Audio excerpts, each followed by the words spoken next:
و اینکه یک سازمانی در ایران هست به این نام. یه اداره حقوقی دارن برای معوقه خودشون که وصول کنن.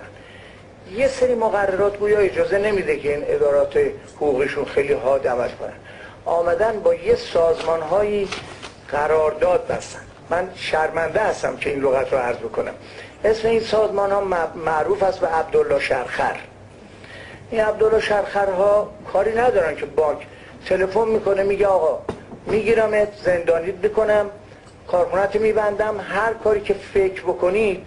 اینها تهدید میکنن به موجب اون قرارداد که میخوان 5% 2% از بانک برای وصول این مطالباتشون بگیرن. سازمان عبدالله شرخر در کشور به این عظمت یک سازمان وجود داره با دفتر و دستک به نام عبدالله شرخر.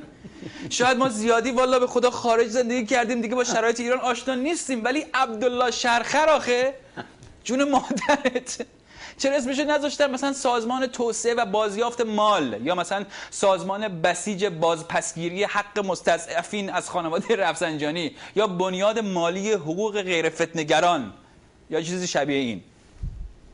و اینکه